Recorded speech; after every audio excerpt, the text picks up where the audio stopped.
오늘 야곱은 인생 최대 위기를 맞이합니다. 야곱이 온다는 소식을 듣고 눈이 돌아버린 형 에서가 어마어마한 군대를 이끌고 자기를 죽이려 달려오고 있는 이 상황은 엄청나게 두렵고 불안한 상황임이 분명합니다.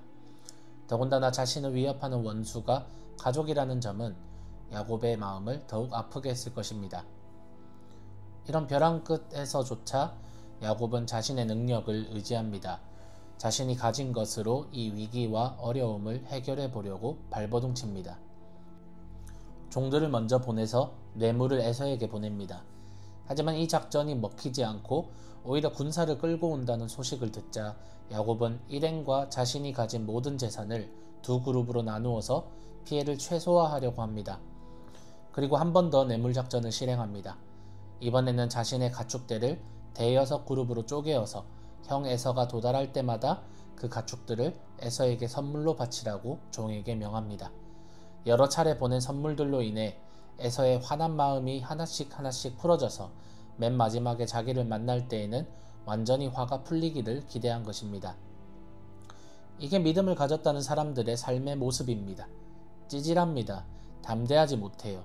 못나고 공상맞고 어디 내놓기 부끄러운 모습입니다.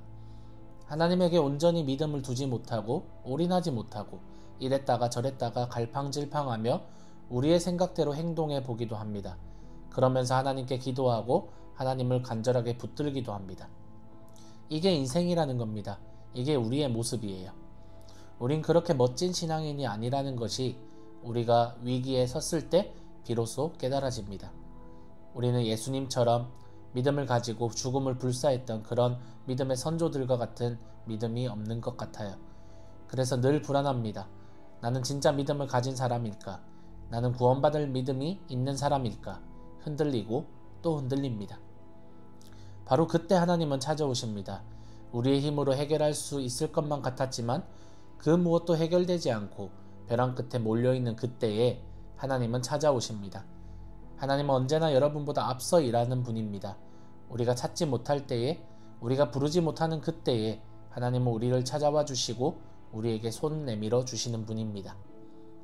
우리가 아직 죄인이었고 하나님을 대적하던 구원받지 못하던 때에 하나님은 이미 우리의 구원을 예정하시고 우리를 선택하시고 모든 구원의 일들을 예수 그리스도를 통해 이루셨고 성령으로 우리가 그 사실을 모두 다 믿게 하셨습니다.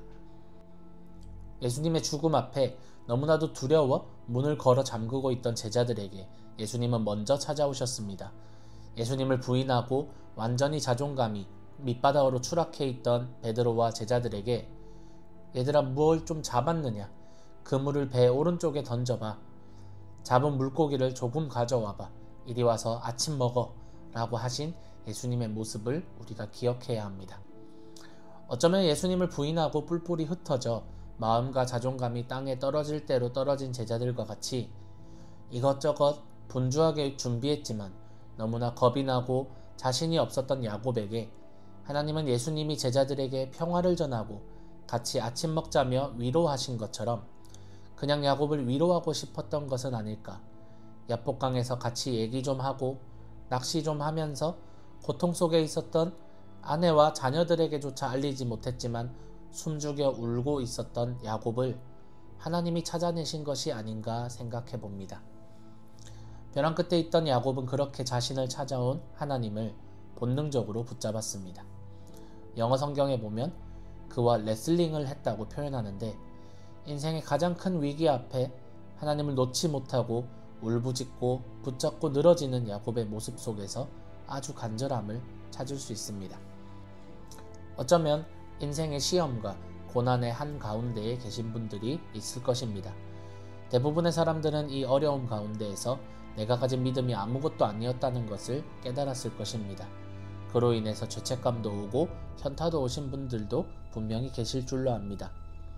그러나 여러분, 죄책감에 빠져 계시지 마시고 나는 소망이 없다 다 포기하지 마시고 소망 없는 야곱을 포기하지 않으신 하나님의 은혜를 바라보며 이제 일어날 때입니다. 하나님이 걷어차신 엉덩이 뼈를 기억합시다. 뼈가 시릴 때마다 야곱이 하나님과의 씨름을 기억했을 것입니다. 우리는 신실하지 않지만 하나님은 신실합니다. 그 신실하신 하나님을 붙들고 오늘도 살아냅시다.